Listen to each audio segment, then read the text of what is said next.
Hey Lee, what's going on? Thanks for joining us today. Yeah, Peter, thanks for having me. Excited to be Yeah. here. Yeah, man. I was interested to hear your story and talk about real estate as well. But before we get into the real estate part, I just want to hear some background about you and then how you got into real estate. Yeah, sure. Well, I'll go back. I grew up on a farm in like middle Ohio, Midwest Ohio. Went to a small college up in Cleveland, Ohio. Played some football up there. Didn't really know what I wanted to do. Started out pre-med. My wife's like, well, she's my girlfriend, fiance at the time. Like, so are you sure you want to be a doctor? And I said, well, I'm pretty sure. She's like, most doctors are sure they want to be a doctor. So Yeah. you should make sure you're sure. So I just kind of took like what I felt like was a step back down and like became a physical therapist. And sports, like a lot of people that are into sports get into physical therapy. It's kind of like athletic training. A lot of people get into that. So anyway, my wife and I got married right out of college. She became an RN. She was working. I went to school to be a PT. Got out as a PT. I liked it, but didn't love it. Wasn't like passionate about it. Was working in an outpatient clinic, which like Peter, if you and I needed therapy, that's where we would go, to clinic, and a lot of sports stuff. So it was fun. Didn't love the schedule. I had to work evenings because, you and I, if we need to go get therapy, we got to wait till off work or whatever. So working some evenings, my wife and I are starting our family. So young kids at home, they're, down asleep by 7:30, 8 o'clock. And that's when I'm getting home.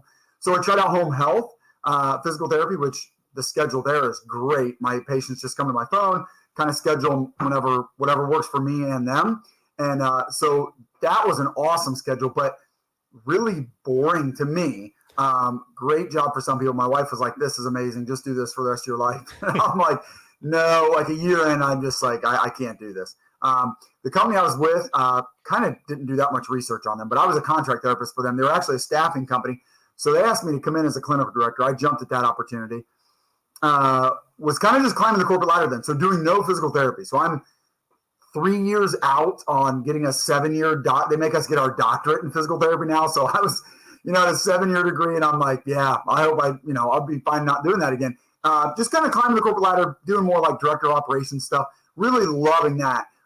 But Peter, now I'm kind of the opposite. So now it's like, this is pre-COVID. So it's like in the office as much as possible. And I was, trying to grow, and, I'm young, but now we've got 2 young kids at home. And, my wife's like, hey, just remember every time you work overtime, I'm working overtime, because she stayed at home with our kids. So she was PRN, so she'd go to work. She'd work sometimes in RN, but mostly she was home with our 2 young kids. And that's really tough. Yeah. I do it on the weekends and stuff. And I work from home now, so I do it, I see a lot. But we were like, this doesn't feel right either. So I'm like, well, I can't go back to home health physical therapy. That's not challenging, exciting, fulfilling for me. I can't do that. So just kind of reading some books, reading like the self-help book, the business books, guys in the office passing them around, guys and girls. And I read Rich Dad, Poor Dad. A lot of people know about Robert Kiyosaki. That one just spoke to me. Peter, what I got from that book, the real estate for sure. My dad's in construction, so I've done construction growing up. So definitely like real estate just as a tangible asset that you can like work on and add value. That definitely spoke to me. But it just felt like when I read Rich Dad, Poor Dad, I was like, okay, there's a whole different game that people are playing, because up to that point, I had a job where I was doing home health physical therapy. And I'm like, this is a nice steady income, never going to get rich off of it, but this is enough for my wife and I. Like, it was enough for us for her to not work. I mean, she was just PRN, tons of flexibility, great for the family, but I just felt like this is not what God called me to do. He did not create me to do this because I'm bored. I'm not challenged. I'm not fulfilled. But then I go the other side and it's like, now this is exciting, man. When I was at work, it was great. When I was just focused on work, it was fun, challenging, exciting, and great atmosphere. It was a startup company. I don't know if I said that, but very much startup feel, startup company. But then it's not good for the family. So I just felt like, are those my options? Have a job that's not fulfilling and challenging, but it's good for the family, or have a job that's challenging and fulfilling, but not good for the family? And then when I read Rich Dad Poor Dad, I was like, man, there's a different game to be played here. And essentially it was just entrepreneurship, where I felt like, Peter, I could maybe go do this, work really hard, but have more control. And so that's what I thought I could do. So in 2016, I decided to leave the corporate world, kind of that corporate ladder job I was doing, took a pretty big pay cut, probably a 25% pay cut, went back to home health physical therapy, but knowing I'm going to start a real estate side hustle. Because again, with the home health, I had the flexibility. I had the margin. Like, I wasn't stressed. I didn't come home with work. Like, I wanted something more while I was doing home health. So I was like, I'll go back to home health because it's going to give me the ability to start a real estate side hustle. Okay. All right. So let's keep going with that. So you Mm-hmm. started real estate side hustle. How much were you working in home health? And then also, how long did it take you to match or exceed your income at the home health? Sure. So I left at the end of 2016. It was toward like fall of 2017. We bought a house to flip. So this was like this perfect picture. A lot of people say flipping is not investing. It's just a different job. It's a job in real estate. I agree with that. I think it's a great way to get started. So I don't want to, say it's not good, but it was just this perfect picture that's not investing because I was working. I mean, it was a full-time job that I was doing home health. So 40 hours a week, but probably some weeks like only 35. And again, just I'm driving around a lot. So I'm with Yeah. the patients. I only saw like 4 or 5 patients a day, maybe 6. I'm driving around a lot, plenty of time to, listen to podcasts like this one and read, listen to books on tape and stuff like that. But I did the flip and made some money, but really, Peter, like I just made the amount back that I took in the pay cut. So it was like, all right, I gave up this really busy job that was too busy, but now I'm doing a flip on top of home health, physical therapy, and I did a lot of the work myself because we didn't have a lot of money and we were scared and Yeah. wanted to control expenses. So it was like I was working just as much, but now it's like with 2 jobs instead of just one really busy job, and I made back what we lost, what I left or whatever. I was like, okay, it got me into real estate, so it was great to get started, but this is not investing. So Yeah. the next year in 2018, we did a duplex, basically flipped that, didn't even own it for a year, but we rented it for a little bit and saw that proof of concept. Once we had it fully rented, that was like, we're making money every month. As long as Yeah. we own this, we keep it full, we're going to make money, we're paying off the debt, we've got tax benefits, we're getting appreciation, all those things. So it was like, okay, this is what we want to do. But I didn't like managing it. I always wanted to scale. I always wanted to do this bigger. So the next year, 2019, we got a 16 unit, an 8 unit, and a 10 unit. And I'll kind of stop there, Peter, because to answer your question, if the market took off, like we just got lucky. I didn't think the market was going to go crazy. I thought COVID might be bad for real estate, and it Yeah. was incredible because when you print 40% of the world's currency, then all assets go up, right? So just got lucky. So we bought those in the fall of 2019. If I would have held on to those, Peter, so we just did joint ventures on those, which means I'd just bring in like a money partner. I'd give them 50%. I'd keep 50% for finding the deal, doing everything, doing all the work. They'd get 50% for money. With that 50%, if I would have kept all those long enough and like had them all stabilized, I'm probably making like $30,000 a year at the time with inflation and rent rising. Maybe I get to like 35 or 40. So that's close to half of what I need just to replace my expenses. So not to replace my income, but to replace my or to pay for my expenses, which is what we were looking for that kind of level 1 financial independence. But I was like, this isn't fast enough. I don't want to wait to do this again because since the market went so crazy, and we did spend a lot of money and did a lot of value add and very hands-on. And so I think we did a good job, but I'll give the market about 70% of the credit. It was like I could sell today, and this was toward the end of 2020 or at the end of 2020. I was like, I could sell these 3 today and take like 10 years of this cash flow. So I could cash flow 30, 35 or make 10 times that by selling all of these right now. And then Peter, so I kind of told my wife, hey, changing the plan here. I told you I was going to replace my income, exactly kind of what you were getting at there, Peter, like, replace my income so then I can leave because, hey, it's okay because we got all the money coming in that we need. Well, I said, well, how about we just sell everything and then we've got like this 4-year runway. And I'm going to go do this full time. We've got our expenses in the bank account. So we can pay for our expenses for 4 years. If I do nothing, I'll go back to being a physical therapist. You're an RN. You can go get that job anytime. So like our downside was, not that bad. And so at the end of 2020, that's what I did. I left, but I kind of did it differently. I just created this runway, this cushion that allowed me to do it. Okay. So technically, I would say 4 years it took you, or 4 years to kind of. Well, really kind of 3 because 4 years from when I left the corp, but I didn't buy a flip until 2017. So Okay. And then left at the end of 2020. This is 3 years. Okay. All right. With the help of the market. With the help of the market. Big time. For sure. Yeah, I think a lot of investors have a huge help in the market the past couple of years. For sure. And I want to give context because I wanted to go into the next, conversation is like, obviously, dude, you got a lot of energy and you're going towards a goal, a passionate goal. And it needs, you need to have that to get to that goal and accomplish whatever you're going after, right? You Yep. leaving the corporate world, W-2, and going out on your own and going to tackle these bigger, audacious goals. So, what were some fear mindset that you had to get rid of to get past leaving your W-2 and also being successful? Yeah, good question. Mostly, I'm a risk taker. I'm kind of a gambler. I'm optimistic, so I just think things are going to work out. And then, everybody's got their worst case scenario. Mine's just a lot better than most people's in my mind, right? So I'm just like, oh, okay, if it doesn't work out, I'm back to being a physical therapist. That's what I was doing before. It's not going to kill me. And then I knew like, I'll try again. I'll go Yeah. back to doing it. I'll just do it as a side hustle or whatever. And then I thought, and probably by then we own some buildings. Like maybe it's not spitting off enough cash flow to let me, but so I didn't really have that much of fear there. I mean, certainly, I didn't want to lose money. So I thought, even with the flip, it's like, what if we just get this and we sell it for less than we bought it for? And honestly, I guess to be honest with you, Peter, my biggest fear was that it just wouldn't work out and I wouldn't get to do it anymore. Yeah. And I would just be doing a job that wasn't fulfilling for me. That early on, I didn't fear that much. I just feel like with real estate, if you're not over leveraged, it's hard to lose.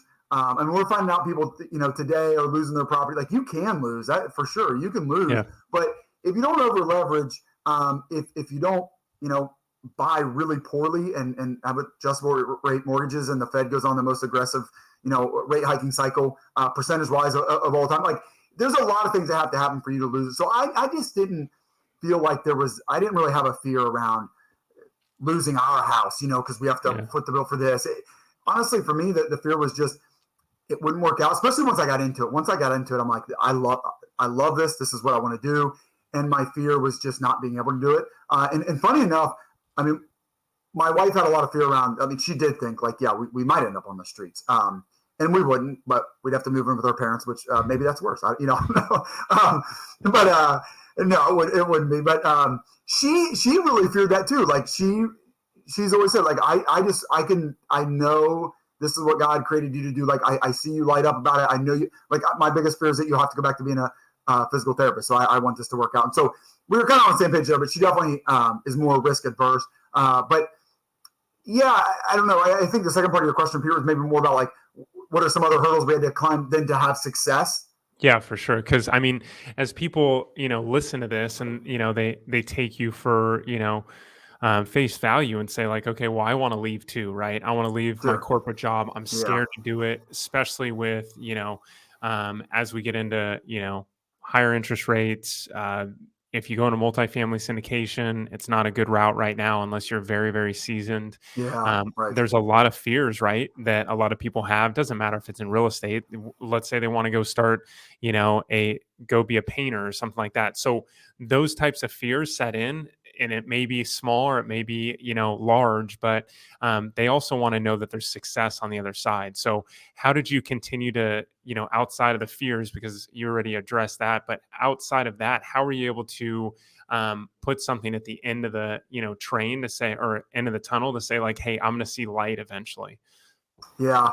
Yeah, I think just seeing little success. It is really difficult. I like the book The Compound Effect by Darren Hardy, and it just talks about the importance of seeing it as a long game, Peter, seeing the light at the end of the tunnel, because it does take a long time. Now, again, I just blessed by one of the craziest markets going up so fast. Just got lucky and hit it right. And of course, I wish I would have bought more and started even earlier and all that. But so blessed by when I did get started. It's not, we're not going to have that over the next 3 years. I'm pretty confident of that. What I did, Peter, and I think this goes to the fear a little bit, I always felt like I could work hard enough to make it happen. And so what I did, and I think this is what people that I guess want to do what I've done, I bought some properties that other people didn't want. And it's not because they were in horrible areas.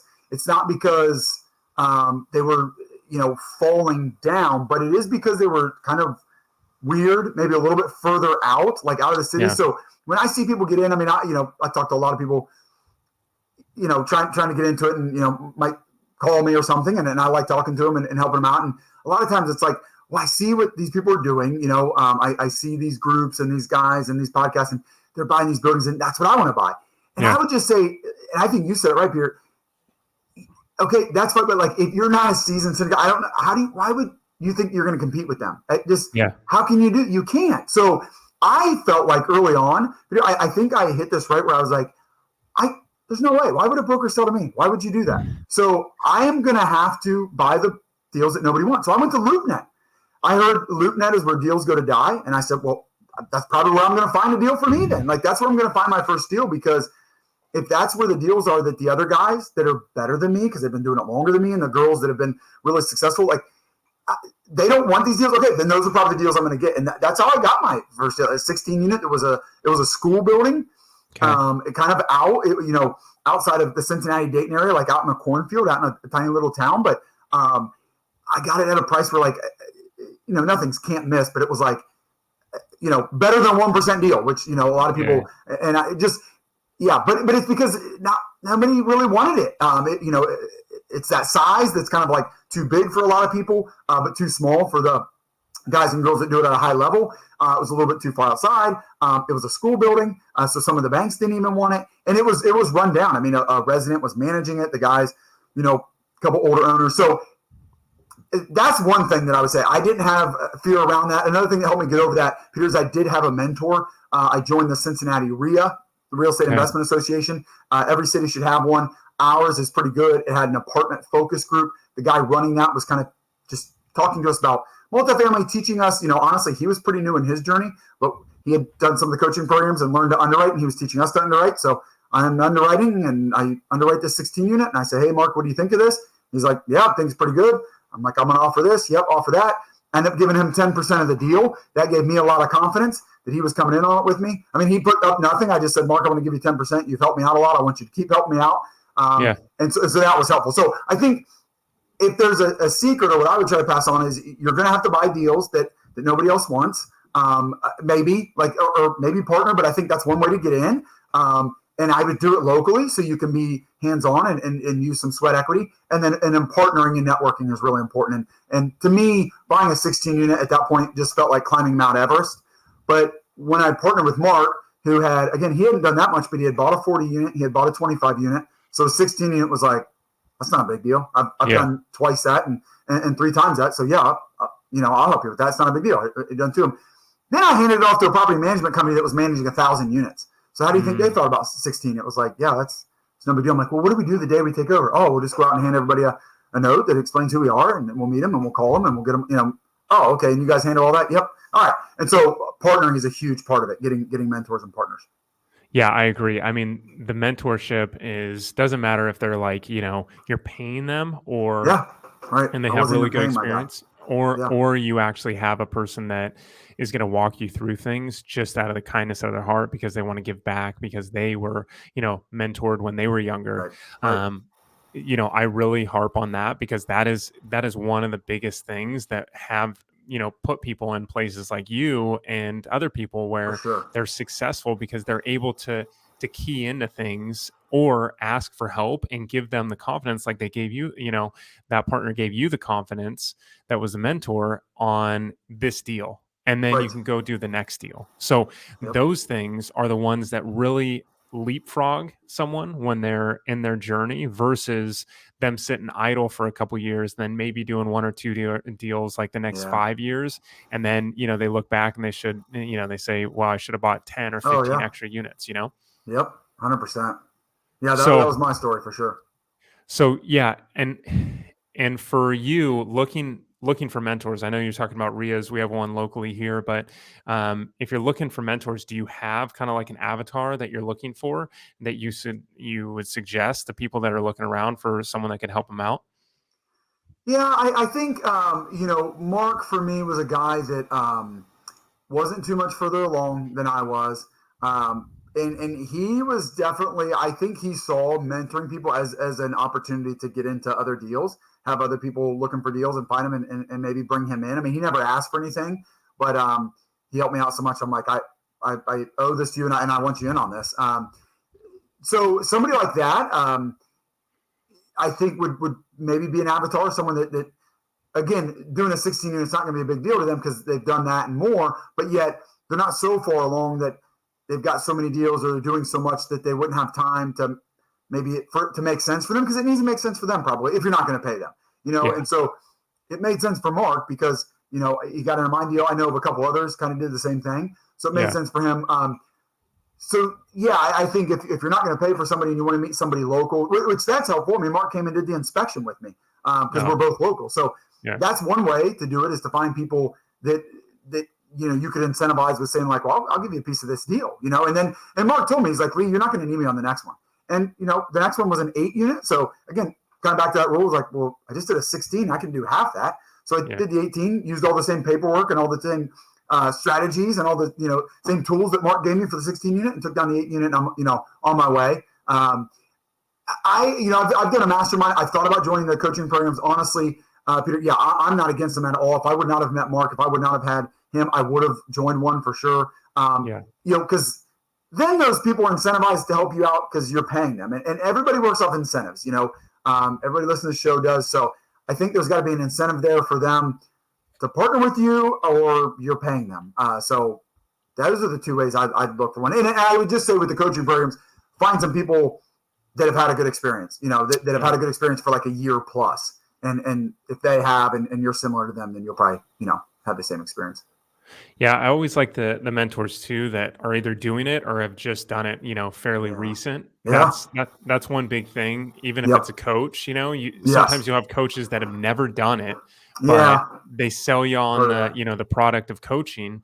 And I don't feel comfortable with that, because it's like, okay, hey, you can bring them a scenario and maybe they talk to another person, but they haven't never been through that exact experience. Yeah. So I know people got to get, experience somewhere. Like if you're a brand new real estate agent, doing your first deal, if something comes up, you can ask someone, just like a mentor. And then you get those reps in. So people start building the trust and stuff like that. But I feel like mentors, if they're not building the reps personally, it's tough to kind of get the full inclusivity that you can if someone's actually doing it. So, that's huge. Yeah. And then what about,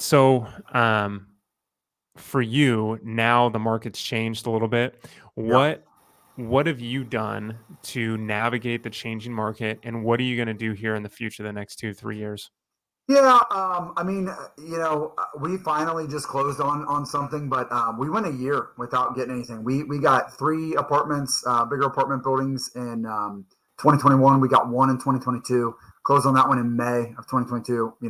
Interest rates started going up in March of 2022, and so we had some troubles closing that one. Bank raised the interest rate on us right before closing, and took some of our proceeds and put it in an account that they had said they were going to do. And so for the rest of 2022 and the beginning of 2023, it's just been really hard to make the numbers work. Prices have come down a little bit, but not enough to offset the rise in interest rates. And I'm on a team that says we're headed into a recession, so I'm not willing to project like market rent growth. I mean, I can look at a building and say, rent is under market rent now, and so we can bring rent up. But I don't think we're going to see rent increases. In fact, there's some cities, some of the hotter cities around the country are seeing negative rent growth, and I think that's going to continue. So it's been really hard for me to find deals that pencil.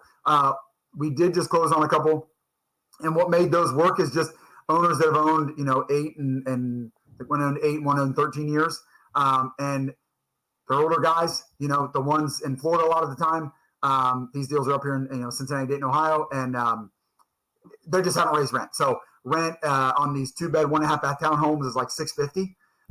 There's people paying $550, $600. I mean, yeah, we don't have the rents that you guys have in California, but that's still really, really cheap. I mean, you should be paying at least $1,000 for 2-bed, 1.5-bath townhome. So that's where we saw opportunity there. Where I guess I would say, Peter, I feel like, I don't know, looking at like the 1% rule and stuff like that, we overpaid.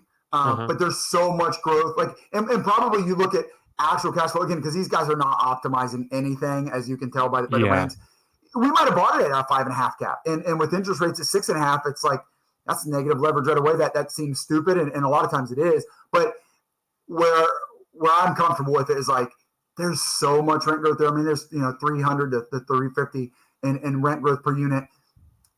we'll get that value back. Like we'll be Yeah. okay. And then also, let's say we hit a recession, bad recession, rent drops 10%, which would be pretty significant. We're down Yeah. now to 900. I'm still coming up $250 from 650. So, and then eventually, I think real estate, everything recovers. There's cycles. So even if we go into a bad recession, it might get bad for a year, 2, even 3. Okay, we've got a 3, 5, 6, 7 year plan on this property. I'm okay with that because we're coming from 650 up to 7, 8, 9. By that time, a few years from now, rent's back up to 1,000 and on its way up. We're in an inflationary country. The Fed's going to make sure we have inflation. So that's where we found opportunity here recently.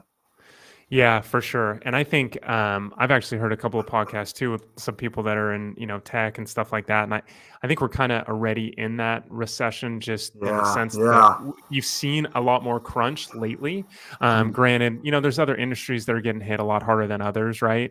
So tech for sure. And then you have, a lot of commercial properties that are getting hit and commercial ownership that are getting hit. So that being said, I mean, I think we're kind of in that moment where it's already happening overall. So what type of deals are you looking for that are coming across your table outside of like looking at the generic numbers? Are there specific like you're within, so your buy box, let's say your buy box is your buy box 4 to like 20 units, or is it bigger? What does that look like today versus a year and a half ago?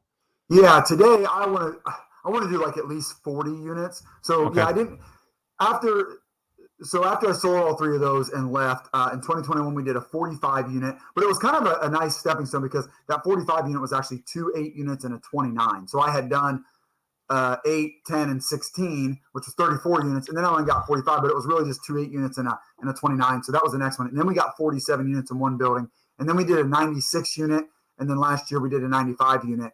And then the deal we just did was a 48 unit, and then we actually got a 16 unit as well, which I would not want to do something as small as that, but it was close to the 48 unit, and we did them 2 separate sellers, 2 separate deals. One was actually seller financed, the 48 unit, bank on the 16, but we did them as one syndication and did them together. So I want to be at least 40 units. I would love to be at 100, Peter, but the competition is tough at 100 units. Everybody wants 100 units plus. There's the economies of scale. They're so much easier to manage. You can put somebody on site.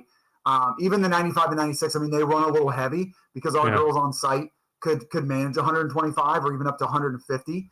And a maintenance guy could probably, handle 125 versus 95. So they run a little heavy, but I'll take that because they run well with somebody on site. So I would love for my buy box to be 100 units plus, but I think I need the market to cool way off, maybe for those to make sense. And I'm itching to do it, to do 100 units and beyond. But for right now, we found that 48 unit, that 16 unit. And I think there's just better opportunity there. I think it's a nice niche in between. I mean, I don't want to make it sound like nothing because at one point it wasn't nothing to me, but a 4 unit, kind of anybody can do that because it's residential. And then a lot of people kind of get into that, and then maybe they can do a 10. But, 20, 30 units, that, and to me, I was definitely there, it seems like so much for like 90% of real estate investors. So you kind of get out of like a lot of the competition by getting in there, but yet you're too small for the big competition. So for right now, that's kind of where we're staying. And, we like to stay local for now. We're managing the 48 unit and the 16 unit ourselves now. So we're jumping into property management for the first time. I've always used third-party management. I think that's a great way to get started if you want to kind of scale pretty quickly. A property management company can really help you scale. I mean, I mentioned when I got my 16 and I'll hand it to a property management company, it's like, oh, this isn't that big of a deal because they're going to do all the hard work. Like they're doing the main stuff. They're going to make sure it operates and we collect rent and pay expenses. So that's a great way to help you get started. But at some point you might want to bring it back in house. So we're trying that out.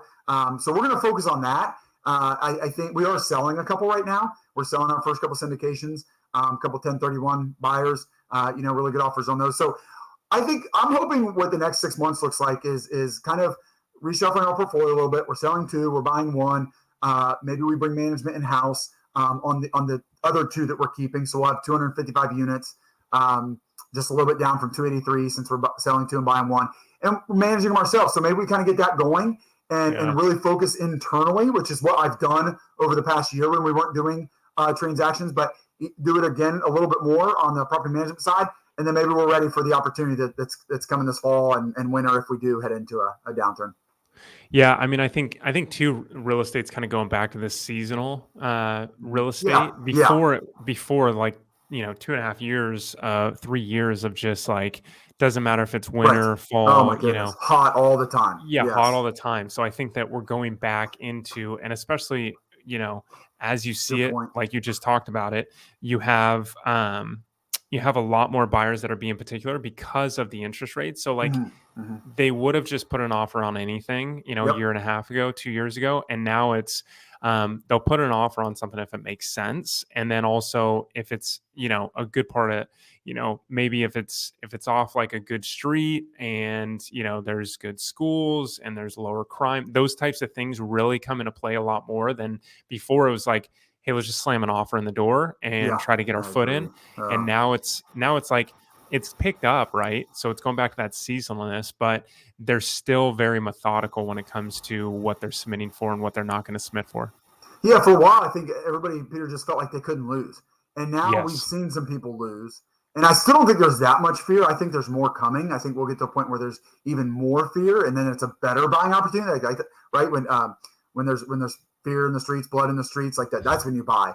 Yes. As the great investors say, I think there's more of that coming, but there is some of that now. So I think you're right. Now people are actually thinking through it, not just throwing an offer like, "Hey, just tie it up, just get it. We're Yeah. gonna win, right? Because everything's going up." Now it's like, nope, rents at least leveled off. I mean, at least leveled off. Interest rates are way up. So, yeah, already people are like, oh, shoot, we're not selling for more than we bought for because the interest rates are so much higher. Now, if you bought last year, whereas before it was like you could flip stuff in a year. Yes. Yeah, it's changed. Yeah. How big is your team right now? Pretty small. I have one business partner, and then my wife. She actually left being an RN. We do like a hybrid homeschool program. So Okay. our kids are in school just 2 days a week now. They're off for the summer, but my wife does a lot of work with me. This is all she does. So she's like part time. Her sister's in the same position, so she kind of works part time for us as well. And then I'm bringing on another guy that's helping me with operations. So, but he has his own job. So we're all just like, I mean, I'm full time. Everybody else is like doing it as like a really serious side hustle, Yeah. and it feels like we need to, kind of get a couple more. And certainly, if we bring in property management, that's kind of a revenue stream that allows to pay some payrolls internally. But we need to get a couple more and like get over that next hurdle to be a big boy company with a few employees. Right now, it's really just me driving the ship. Now, I'm kind of going in separate directions from my first business partner, but he was full time as well. But yeah, so kind of just two of us full Okay. time. Yep, Yeah, no, I mean, lean and mean. It's not sure. like you guys are, breaking down walls, especially with like we just talked about. The market is changing, so you got to be, you know, Yeah, you got to yes. think about what the next move is and what the Hmm. smart move is versus just adding people I because know. it's something good to, if you add another person you're going to grow another 2 or 3x. That's not the case. You got to be able to add the people that are actually going to grow you, and for the next couple of years it may be a half or like 1x. Yeah, so yeah. so that's the thing you got to look at, like it I may be know. just a small subtle movement, versus just adding, and then ultimately you look at the bottom line. You're like, well, most of it's going to payroll. You know what I mean? I know, because that becomes a machine that you feel like you have to feed, right, Peter? And then, so Yeah, for us, like we were able to not buy for a year because there's not, we don't have anybody's livelihood that's counting on us. So yeah, I don't pay my wife anything, and I don't pay myself unless we're closing on deals, and that's okay. We still have that runway that I talked about. And my business partner, his wife is the breadwinner, and he stays home, and like so he doesn't have to get paid. yeah. And yeah, so yeah, that lean and mean. This is a good time to be there because that overhead, man, can end up being a machine that kind of eats you up if you're not doing enough. Yeah, no, I know. And then you feel bad too, where it's like, okay, well, I got to either let these people go or Yeah, reduce their yeah, hours and stuff like that, which yep, granted, you got to do that as a yeah. business owner. And that's just the Part of the work of a business business cycle and owner. stuff. Yeah, it is. Yeah. Yep. So, yeah, I mean, you for sure you're doing it right, and you're not Oh, overextending thanks. yourself. So, Yeah. what's for what the business model looks like? You have 255 units. The next couple of years, do you have a goal outside of navigating the market that to be at?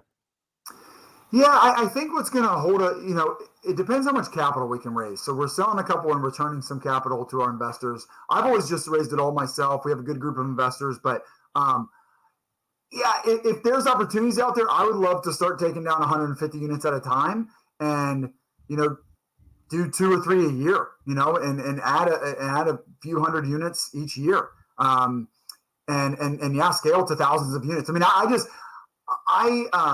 want to own thousands of units because I love doing this, so I just want to keep doing it.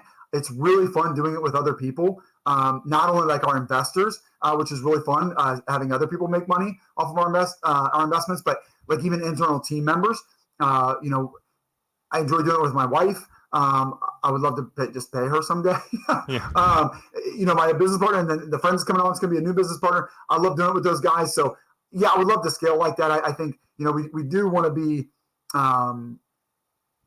want to buy good deals. So Yeah. we want to let the market decide when we buy, when we sell, and things like that. So we'll see what has in store. What God has in store for our company. But yeah, I would love to add a few hundred units every year, and scale to thousands of units over the next handful of years. What's been the best deal you've done? Not, it doesn't have to be numbers. Could be this, like, the easiest. What's kind of sticks out in your mind?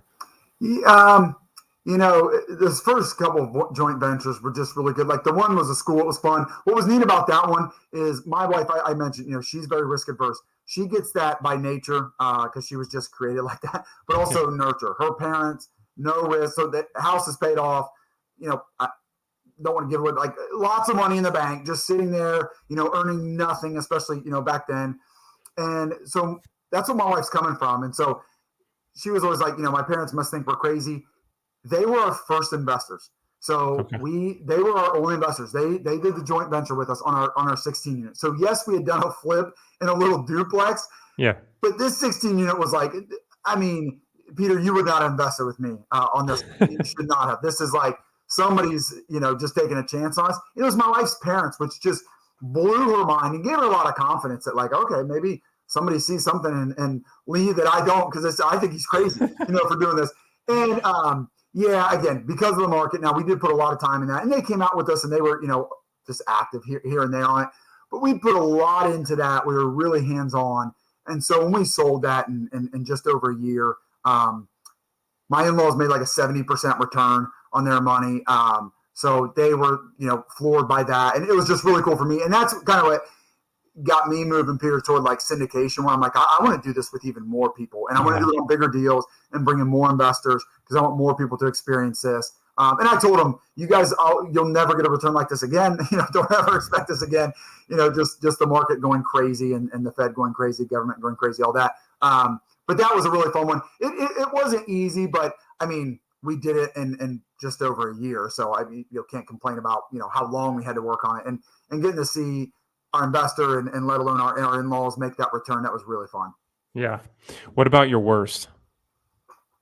Oh man. So yeah, what we've done. So on the 10 unit, we got the 16 to 8 and then the 10.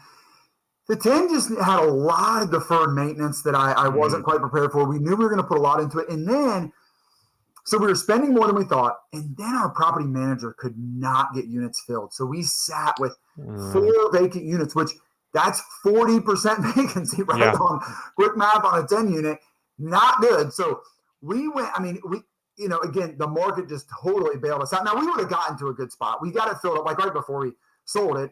It was full and it was cash flowing like crazy. And then we sold it.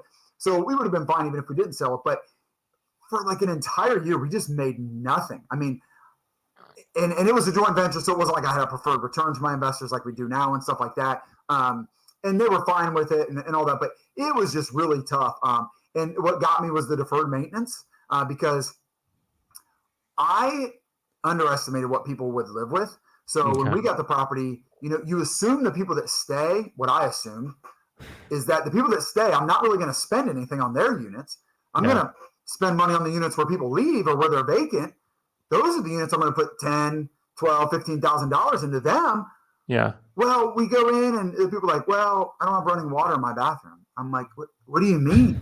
Well, I just haven't had running water like for years. I'm like, okay, well, we're going to fix that, and then you fix the water heater, and then you fix this. And another week, like, I'm not going to let people live like that. So we ended up No, spending yeah. thousands on the units where people stayed in and didn't think that was going to happen. And then just plumbing issues and ongoing stuff that, now I know is just a lot of that's just normal. Wasn't Yeah. prepared for it. And then with the property management, man, multifamily, any rental, I mean, the only thing that can really kill you, I mean, yes, debt, you get your debt wrong and all stuff like that, but vacancy.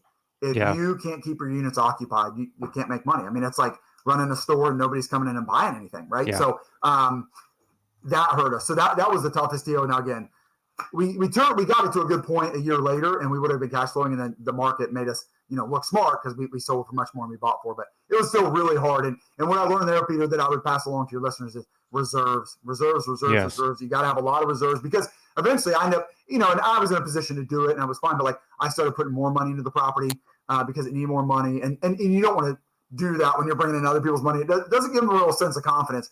So have more reserves, and then you got to have a good property management company. You got to have somebody that's going to be good at getting units filled. Yeah, 100%. Someone that's there that's gonna, advocate for you, when you're not. That's Yep. huge. Especially, Yep. You hear these horror stories about, turnkey or something like that, where, Yeah. Oh man. they say, tenants coming right along, and then all of a sudden it takes them 3, 4, 5 months to get, a tenant It in, and kills it you. should, yeah, it Yep. definitely kills you. It kills your bottom Yes. line, and kind of sours you for the next deal if that's your first or second deal. You know what I For mean? sure. So Yes. that's huge. So our last couple questions for you. You run a small lean team, which is perfect. What's one online resource or one tool that you guys are using software wise that's helping you guys be more efficient? Man, I'm a really bad person to ask this. I've got to get somebody on the team that's better at this. We use Google Docs a lot. I like that they're live, and I love spreadsheets. So we do a lot, a lot of spreadsheets when you're doing real estate, and a lot of numbers and all the finance and stuff. So we use that, kind of communicate. And then, the best tool that I like now, what we're using for property management is AppFolio. And Okay. you can use AppFolio. You might run it, so like on the investment side, like, to manage your investments, like as an asset manager, which we haven't gotten into. But it's a great tool. I really talked to a lot of guys who are managing their own stuff, and AppFolio kept coming up. Our property management company uses a software called Yardy, which a lot of big companies use that. I haven't had a problem with it, and the property management company managed ours managed like 12 to 14,000 units. And so it can scale and go big, but I really like AppFolio. That's been really very intuitive. Lots of built-in like training, and there's a video for everything. And so for us just starting out, it's been very helpful. Yeah, for sure. Yeah. No, it's good, dude. That and Buildium too, I use for my unit. Yep. So A lot of people use Buildium. yeah, Yeah. Buildium's good. Mhm. Okay, and then one book that you can recommend that's helped you through the process. I know you mentioned Rich Dad Poor Dad, and then what was it? The Compound Effect. Yep, that one's good. Yeah, Any so others? good. Just mindset was. Yeah, I really enjoy reading books like this. I'm in the middle of "Am I Being Too Subtle" by Sam Zell right Okay. now. That's fascinating. He's just a just fascinating story. I mean, literally, his family was like one of the last to get out of Poland before Germany bombed the railroad tracks and started killing Jews, and he's Jewish. Really? Yeah. And so almost, I think he said between his mom and dad, they had 18 siblings, and like his parents survived. So there's two of them, like maybe two others. Just crazy. So they come over to America with nothing, and like, so totally self-made. His dad did really well, and then Sam just took it and turned into a billionaire. And he's in real estate, so it's pertinent. And like, books like that, Peter, what I really enjoy about it is like, it's so I just want to do deals. I want to do something today, and it's like, man, like this last year's almost killed me. And it's like, I haven't done a deal for a whole year. And yet like Sam gets on and he talks about decades, like these like 3 years, we just stepped back and we were so smart for doing that. And then we got back at like, it's good to just zoom out. And it's a lot of times, at least for people like me, I think it's only with experience that you can do that. It's only, how could I know what it's like to invest? I haven't even been, I started in 2017. So that's really helpful to hear from a guy like him. Like, you don't have to slay the dragon today. You don't have to build Rome this year. So that's a really good one. I also just finished Who Not How Oh, by Simon Sinek. A lot of people, that was man, really good. that was really good. What I liked, Peter, is I'm trying to transition to trying to think like a CEO instead of Yeah. just a solopreneur that's doing real estate deals. Yep. I'm trying to, again, we're very lean, but like I said, I would love to start adding some team members over the next year or two. And For so sure. that was really good. Not only, I mean, Simon's like, I think talking to a lot of companies that are really into sales. And so that's good because we do sell to investors. And so I really like that I need to sell to our investors like, hey, this is why we buy apartment buildings. This Yes. is why we invest. Because look what we can do if we can, improve properties for people, but then improve our financial position to affect others, Yeah. and then for my team, like, hey, this is what we do. This is, what you're going to do if you come work for us. No, this is why you should want to come work for us because this is why we do what we do. So like, I just thought that was awesome. So there's two. I talked too much, but both of those are really No, good. no, no, no. Those are really good, and just the insight on, thinking as a CEO Yeah. and being able to do that, even if you have a small team, or a mid-sized team, but Mm-hmm. you're not looking at it as Google, but you're looking at it as running a team and being able to put the ball in that person's hands so they can go out and dominate for your team, Yes. which is huge. Right. Yes. Who not how Yep. is really good on that. Yes. Yep. So yeah, dude, that's huge. And so You where know what? can people? I think I said that wrong, Peter. I read Who Not How, and then you just mentioned it. Simon Sinek is Start With Why. Maybe I gave the Start with wrong title. yeah. So His is start with Start why With is Simon Why. Sinek, and then Dan Dan Sullivan. Sullivan. Yes. Yeah, Who Not, yeah, another great book, and it talks about, hey, hand it off to people. But yeah, Simon Sinek, everything I just said about start, like I was talking about why, not yeah, yeah, what and how. That's Simon Sinek, Start With Why. So yeah, getting them mixed up. Three good books yeah. now. There's three good books for you. Yeah, three good books for sure, but both Yep. of them is start with why, and then like you did, right? Because you Mm-hmm. started back Mm-hmm. in Mm-hmm. 2016 with a Yeah. solid why, Yeah. and then Yeah. you can apply that, and then ultimately a couple years in, you can apply who not how, Mm-hmm. and you can develop your team. And then Yes. the last thing that I was going to bring up a minute ago, and I forgot, is how you said, I forget who, what book you were reading, but they said like they step back for 3 years, Yeah, and that was Sam Zell. Sam Zell. Yeah, that So said that. stepping back and looking for looking over the 3 years that they were like, not doing too much, and then realizing that, you have a 40, 50-year time I span. know. Not saying Yeah. you're working the 40 or 50 years every single day, 60, 90-hour weeks, but you can look at that because there's a lot of people that are in it now and they're like, dude, I'm not ahead. Especially the last 3-4 years, you see all these people on Instagram and everything else, and they're like, they're buying this deal, this deal, this I deal. know. Like, Yeah. dude, let's just, recategorize and put ourselves in a better place. Yep. So that's huge. Absolutely. Yeah. Yeah. Okay, Lee, where can people find out about you? Yeah, jump on our website, Threefold. That's spelled out THREEFOLD, then REI, as in real estate investing. So threefoldrei.com. You can kind of see everything about us there. Reach out to us through there. I'm pretty active on LinkedIn. That's my favorite social media, if you can call it that. So you can just look up Lee Yoder on LinkedIn. Okay, cool, man. Lee, dude, I appreciate it. High Yeah, energy. I Peter, me love too. it, dude. Yeah. Thanks so much for your time, man. Yeah, thank you. Okay, buddy.